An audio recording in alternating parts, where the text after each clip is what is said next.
Salut épouse, que le nom du Seigneur soit béni. Nous vous saluons tous dans le nom du Seigneur Jésus-Christ.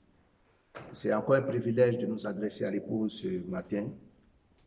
Nous allons incliner la tête pour un mot de prière. Dieu Tout-Puissant, nous voulons te rendre la gloire, l'honneur et l'élévation ce matin. Seigneur, tu es un Dieu bon, oh Père, tu es un Dieu merveilleux et ce matin encore, Père, nous voulons glorifier ton Saint-Nom. Pendant que, Père, ce message sera prêché, Père, et quatre l'homme que je suis du chemin et rend-la vivante. Et que, Père, ce message soit une bénédiction pour tous ceux qui l'écouteront. Et que, Seigneur, quelqu'un quelque part puisse te sentir, puisse, Père, te voir, te toucher. Et que, Seigneur, tu sois une réalité pour quelqu'un quelque part. Que ce message qui sera prêché, Père, pour édifier l'épouse, oh Père, pour édifier les croyants. Que, Seigneur, ce ne soit pas les pensées d'un homme. Que toi, Jésus-Christ, toi, tu véhicules ta propre pensée et tu bénisses ton saint peuple.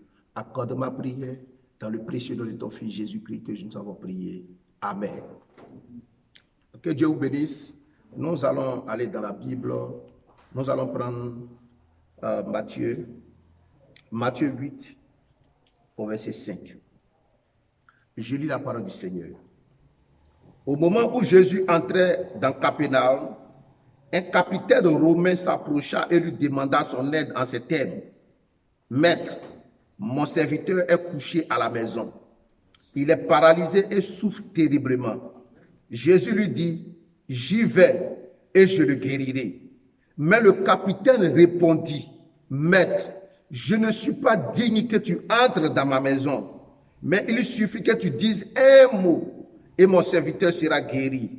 Je suis moi-même soumis à mes supérieurs et j'ai des soldats sous mes ordres. Si je dis à l'un va, il y va. Si je dis à un autre viens, il vient.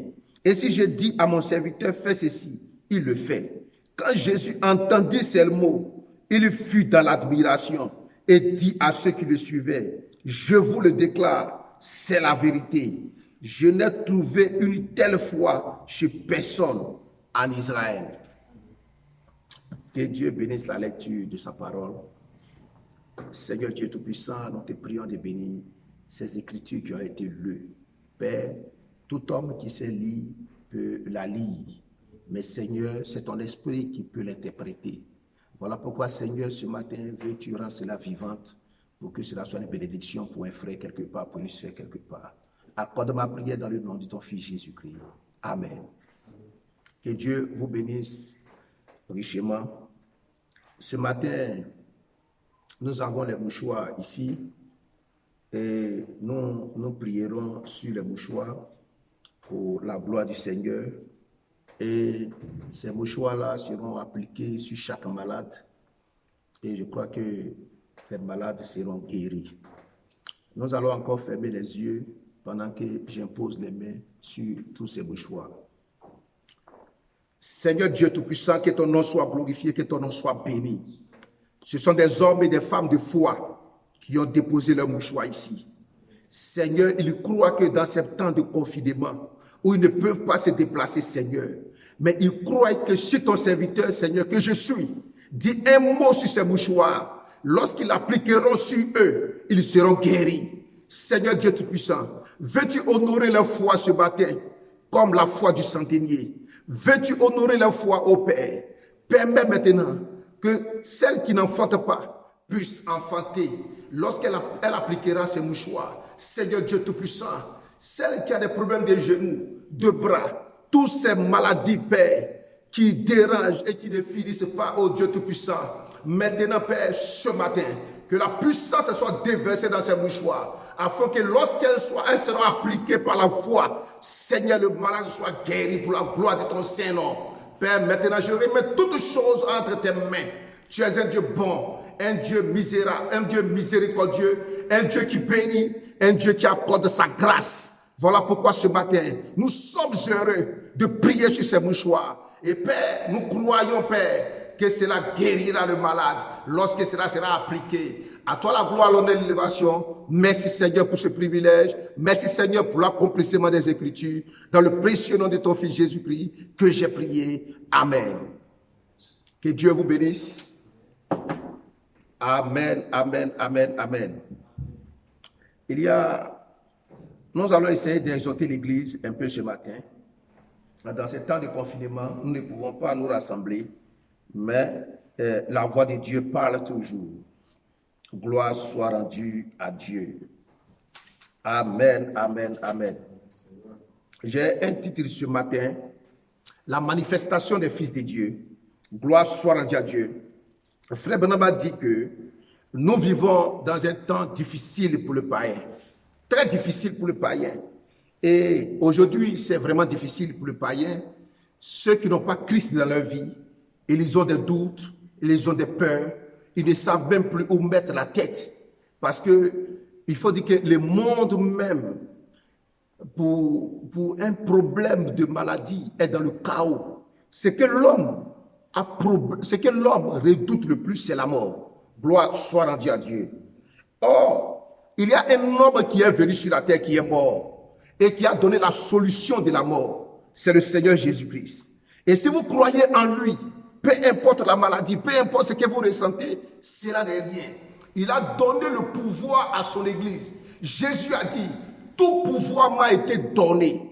Pas 50% du pouvoir, pas 70% du pouvoir, mais 100% du pouvoir lui a été donné. Gloire soit rendue à Dieu. Et il a remis ce pouvoir dans son corps, qui est l'épouse de Dieu. Gloire soit rendue à Dieu. Et le même a dit aux apôtres, je vous donne à mon tour le pouvoir de guérir des malades, de chasser des démons. Gloire soit rendue à Dieu. Mais il faut qu'il y ait une maladie pour que ce pouvoir puisse exercer. Il faut qu'il y ait une maladie pour qu'un fils de Dieu puisse dire à cette maladie, va-t'en parce que Jésus m'a donné ce pouvoir. Gloire soit rendue à Dieu. Et je crois que toutes ces maladies, le coronavirus, le sida, toutes ces maladies sont là pour glorifier le nom du Seigneur. Vous ne devez pas avoir peur, vous ne devez pas être dans le trouble, parce que le nom du Seigneur sera glorifié dans ces situations. Voilà pourquoi vous devez parler la parole. Vous avez un frère quelque part, une sœur quelque part, qui atteint de cette maladie. Vous parlez la parole et vous partez faire le test. La maladie disparaîtra.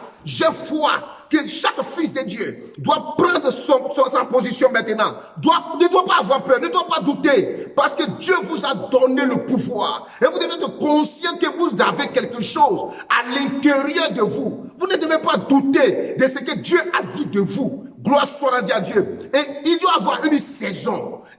Un docteur, lorsqu'il va, il fait des études de chirurgie.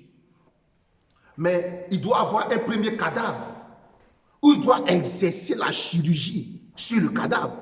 Il doit avoir un corps quelque part. Gloire soit rendue à Dieu. Et quand Jésus a dit aux apôtres, je vous donne le pouvoir de chasser les démons, dit amen quelqu'un, ils ne sont plus restés à la maison. Eux-mêmes, ils sont descendus dans la ville. Ils ont commencé à chercher les malades un peu partout. Parce qu'ils devaient expérimenter ce que Jésus leur avait dit. Et vous devez expérimenter ce que Jésus vous a dit. Face au coronavirus, vous devez parler la parole. Maudit ce démon, parce que c'est un démon qui est caché derrière cette maladie. Gloire soit rendue à Dieu. Mais Jésus vous a donné le pouvoir. Si vous croyez sa parole, si vous croyez ce qu'il a dit de vous, quelque chose arrivera. J'ai foi ce matin que chaque épouse doit prendre position. Lorsque Moïse était devant la mer rouge, Moïse ne devait pas pleurer. Moïse devait parler la parole. Et vous devez parler la parole. Le coronavirus ce matin est comme la mer rouge devant vous. Vous devez parler la parole. Il n'y a rien de nouveau sous le soleil. Ce qui a été, c'est ce qui est et c'est ce qui sera. Et de même encore, les mêmes démons qui sont en train de troubler l'humanité, autrefois, ont troublé les gens. Mais il y avait des fils de Dieu en ces temps-là pour parler. Lorsque la lèpre troublait Israël, il y avait Élisée qui était là pour guérir les gens de la lèpre. Dis amen quelqu'un. Voilà pourquoi je crois ce matin que chaque fils de Dieu que vous êtes, vous avez le pouvoir. Ressaisissez-vous. Lorsque ces choses arriveront, redressez-vous, levez votre tête et parlez la parole. Et Dieu qui est au ciel honorera ce que vous allez dire. Dis amen. Nous sommes heureux ce matin. Écoutez ici, dans l'adoption partie 5. Frère Branham parle de Dieu, il parle de Jésus-Christ. Il dit, il est le Logos de Dieu, qui est sorti de Dieu. C'est vrai, c'était le Fils de Dieu. Ensuite, il a fait de l'homme un petit Dieu. Il a dit, s'ils appellent ceux à qui la parole de Dieu est venue, les prophètes, s'ils appellent Dieu, ceux à qui la parole de Dieu est venue, et Dieu l'a dit lui-même qu'ils étaient des dieux. Il a dit à Moïse, j'ai fait de toi un Dieu, et j'ai fait d'Aaron ton prophète. Amen. J'agis peut-être en fanatique religieux ce matin, mais je n'en suis pas un. Oh, quand vos yeux peuvent s'ouvrir pour voir ces choses-là, bien, il a fait de l'homme un Dieu dans son empire. Et son empire s'étend d'un océan à l'autre, d'un rivage à l'autre. Il en est le maître.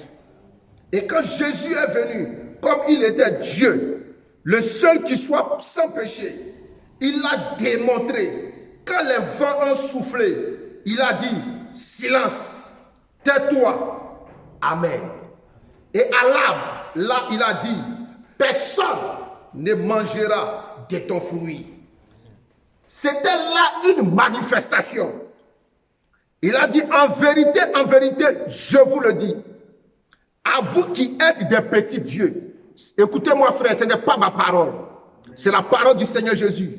Il a dit ici dans Marc 23, dans Marc 11, verset 23, il dit, en vérité, je vous le dis, à vous qui êtes des petits dieux, si vous dites à cette montagne, et je crois que chaque maladie est une montagne, chaque problème est une montagne, chaque situation est une montagne. Si vous dites à cette montagne, ôte-toi de là, et si vous ne doutez pas en votre cœur, mais que vous croyez que ce que vous avez dit arrivera, ce que vous aurez dit vous sera fait. D'abord, vous devez croire que ce que vous dites arrive. Pas que vous imaginez cela arriver. Mais vous devez croire. Parce que l'imagination n'est pas la foi. La foi est une substance. C'est quelque chose que tu peux toucher. C'est une substance. Croire que cela arrivera. Cela arrivera, frère. Je vous le dis ce matin. Vous n'avez pas intérêt à douter de la parole de Dieu. Une situation s'est présentée devant les fils de Dieu. Et les fils de Dieu doivent se réveiller, doivent parler la parole. Fils de Dieu, vous avez cru la parole. Dis amen à la parole. Année après année, année après année. Mais je crois qu'il y a un temps où tu dois parler cette parole. Cette parole qui a été emmagasinée à l'intérieur de toi. Il doit y avoir un temps où tu dois la prononcer. Dis amen quelqu'un. Gloire soit rendue à Dieu. Je vois ce matin que quelque chose se passera. À vous qui écoutez même ces bandes-là, gloire soit rendue à Dieu. Peu importe là où tu es, pendant que tu m'écoutes, si tu as mal quelque part, je te prie ce matin de mettre ta main là où tu as mal. Et pendant que tu écoutes, dis amen. Et ce mal disparaîtra. Pendant que tu écoutes, dis amen. Et ce mal disparaîtra. Là où tu es en train d'écouter, un fils de Dieu est en train de parler la parole. Et si tu dis amen, quelque chose t'arrivera. Gloire soit rendue à Dieu. Frère Branham dit ici, notre héritage nous a été donné comment? Par quoi? Par prédestination. La prédestination, c'est la préscience. Comment Dieu savait-il qu'il pourrait vous faire confiance comme prédicateur? Par sa préscience. Ce n'est pas celui qui veut, ni celui qui court. C'est Dieu qui fait miséricorde. C'est exact, la prédestination. Il savait ce qu'il y avait en vous. Il savait ce qu'il y avait en vous. Moi, je ne savais pas ce qu'il y avait en vous. Votre papa ne savait pas ce qu'il y avait en vous. Aucun homme sur la terre ne savait ce qu'il y avait en vous. On vous appelait un moins que rien. On vous sous-estimait. Mais Dieu savait qu'il avait placé sa sémence à l'intérieur de vous. Et il savait que cette sémence, par la parole parlée, allait arriver à maturité. Gloire soit rendue à Dieu. Je continue. Il savait ce qu'il y avait en vous. Il savait ce qu'il y avait en vous avant même que vous veniez sur terre. Il savait ce qu'il y avait en vous avant qu'il y ait une terre sur laquelle vous puissiez venir. Gloire soit rendue à Dieu. C'est ça, c'est lui. C'est le Dieu infini qui est infini. Nous sommes limités. Nous ne pouvons pas penser autrement que d'une façon limitée. Dis amen quelqu'un. Mais Jésus ne l'est pas. Il est le même hier, aujourd'hui et pour toujours. Gloire soit rendue à Dieu. Gloire soit rendue à Dieu. Amen, amen, amen. Et je crois que Dieu nous bénira ce matin. Jésus a remis tout pouvoir qu'il avait à son épouse. Dieu s'est déversé, s'est kénossé en Jésus. Et Jésus à son tour s'est kénossé dans l'épouse. Et l'épouse aujourd'hui, elle marche comme Jésus. Elle parle comme Jésus. Dis amen quelqu'un. Elle parle. Et vous devez parler comme Jésus. Vous devez parler avec autorité. Gloire soit rendue à Dieu. Vous devez savoir qu'il y a un manteau arc-en-ciel sur vous. Parce que année après année, vous avez cru en ce message, cru la parole de Dieu, placez votre foi dans le Seigneur Jésus-Christ, année après année. Mais j'ai foi ce matin que cela a créé quelque chose à l'intérieur de vous, que vous n'êtes pas vide. Il y a quelque chose dans votre âme que Satan ne pourra jamais ôter, que Satan ne pourra jamais ôter. Il y a quelque chose, n'écoutez pas un vil propos du diable. Écoutez ce que la parole de Dieu a dit de vous. Et la parole de Dieu dit, lorsque l'ennemi viendra comme un fleuve, l'Éternel, par son esprit, élèvera un étendard. Et ce matin, l'Éternel, par son esprit, élève un étendard dans votre vie, élève un étendard dans votre âme. Et je crois que le diable s'est levé comme un fleuve avec le coronavirus pour paralyser l'humanité. Mais dans ta vie, il a élevé un étendard qui est le Saint-Esprit, qui est la puissance de Dieu, qui est l'autorité. Et tu ne peux pas douter, tu ne peux pas avoir peur. Tu dois marcher avec autorité. Lorsque dans la barque, la tempête a commencé à secouer la barque. La tempête ne secouait pas la barque parce qu'elle voulait secouer la barque. Elle secouait la barque parce qu'il y avait quelqu'un dans la barque. Ce n'était pas à cause de Pierre, ce n'était pas à cause de Jacques, ce n'était pas à cause de Jean, c'était à cause de Jésus qu'il secouait la barque. Dis amen quelqu'un. Et l'humanité est secouée. Ce n'est pas à cause de quelqu'un d'autre. C'est à cause de toi, le Fils de Dieu, qui est dans l'humanité, qui est sur la terre. C'est à cause de toi que l'humanité est en train de secouer, Mais rappelez-vous, lorsque le Fils de Dieu s'est réveillé, tous ceux qui étaient autour de lui étaient troublés, étaient dans la peur, mais il était calme. Il était calme parce qu'il savait qu'il était sorti de Dieu. Et il a dit à la tempête, avec autorité, calme-toi. Et je crois ce matin que toi aussi, tu peux parler avec autorité au coronavirus, à la maladie, au cancer, au sida, au démon, à la sorcellerie. Calme-toi, parce qu'il y a assez d'autorité dans ta vie. Lorsqu'il y a des secousses, ce n'est pas à cause du païen, ce n'est pas à cause de l'incrédulité, c'est à cause du Fils de Dieu qui se trouve dans la barque. Et ce matin, nous voulons dire à Satan, il y a encore des fils de Dieu dans la barque. Et cette barque ne pourra jamais se renverser parce que nous sommes encore là. Il n'est qu'à attendre. Lorsque nous partirons dans l'enlèvement, il pourra faire de cette terre ce qu'il voudra. Mais pendant que nous y sommes, nous arrêterons tous ces fléaux. Nous arrêterons tout cela parce que nous avons assez d'autorité. Mais lorsque nous partirons, il pourra déverser tout ce qu'il veut faire sur la terre. Mais pour l'instant, nous entrons dans une manifestation. Pour l'instant, nous nous réveillons. Oh, je bénis le nom du Seigneur. Je bénis le Seigneur Jésus-Christ. Que dans ces temps difficiles, je ne suis pas froid. Dans ces temps difficiles, il y a encore de l'huile dans ma lampe. Dans ces temps difficiles, il y a assez d'huile dans ma lampe. Oh, gloire soit rendue à Dieu. Toi que l'huile est en train de finir dans ta lampe, continue de prier, continue de dire Amen, continue de croire la parole de Dieu. L'huile ne doit pas finir dans ta lampe. Le Seigneur est en scène. Le Seigneur est en train d'entrer. Satan le sait. L'enfer le sait. Le diable le sait. Voilà pourquoi il y a toutes ces agitations. Pourquoi toutes ces agitations? Parce que le Seigneur est sur la scène.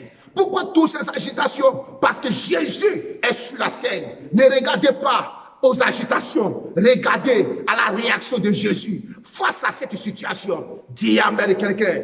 Gloire soit rendue à Dieu. Je bénis son Saint-Nom. Et je suis heureux ce matin de m'adresser à vous, épouse de Dieu. Car nous sommes en feu. Nous sommes en feu. Il y a assez d'huile dans ma lampe. Assez d'huile dans ma lampe. Assez d'huile dans ma lampe. Lorsque la lampe va s'éteindre, tu vas commencer à dormir, à somnoler. Mais lorsqu'il y a de la lumière dans ta lampe, tu ne dormiras jamais. Jésus dit, je viens comme un voleur. Mais il vient là où les gens ne dorment pas. Qu'est-ce qui a fait que les vierges dormaient? Qu'est-ce qui a fait que les vierges dormaient? Les vierges folles. Parce que l'huile était finie dans leur lampe. Et le coin était sombre. L'endroit était sombre. Ils ne pouvaient que dormir. Mais lorsqu'il y avait la lumière dans la lampe de la Vierge sage, Dieu, elle ne dormait pas.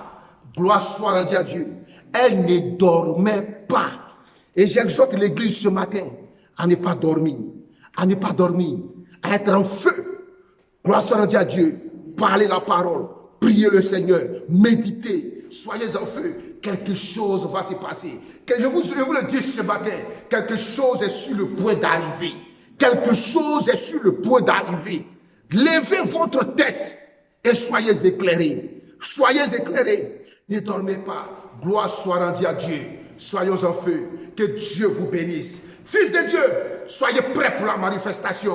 Fils de Dieu, soyez prêts à parler la parole. Fils de Dieu, ne dormez pas sur vos oreillers. Il y a quelque chose dans votre cœur. Lorsque Jésus a donné le pouvoir aux apôtres, ils ont commencé à descendre dans la ville, à chercher où il y avait des malades, à chercher où ça n'allait pas, parce qu'ils devaient expérimenter ce qu'il y avait à l'intérieur d'eux. Et ce matin, tu dois expérimenter ce qu'il y a à l'intérieur de toi, à l'intérieur de l'intérieur. Satan veut te faire croire qu'il n'y a rien. Je te dis ce matin, par la parole, qu'il y a quelque chose. Le Saint-Esprit, la sémence de Dieu dans ta vie. Prends conscience et ne doute pas. Tu es sorti de Dieu et tu retourneras à Dieu. Rien ne t'arrêtera. Gloire soit rendue à Dieu. Que Dieu vous bénisse. Que Dieu vous bénisse. Et soyez en feu maintenant. Soyez réveillés. Je parle cela pour que l'Église soit en feu. Marchez sur la cendre des démons. Marchez sur la puissance du diable. Ne craignez rien. Continuez de vous sanctifier, de vous purifier, d'avoir une vie sainte. Ne vous endormez pas. Gardez-vous par la parole. Gardez-vous par la parole. Et Dieu vous bénira. Que le nom du Seigneur soit béni. Je vous salue dans le nom du Seigneur. Amen.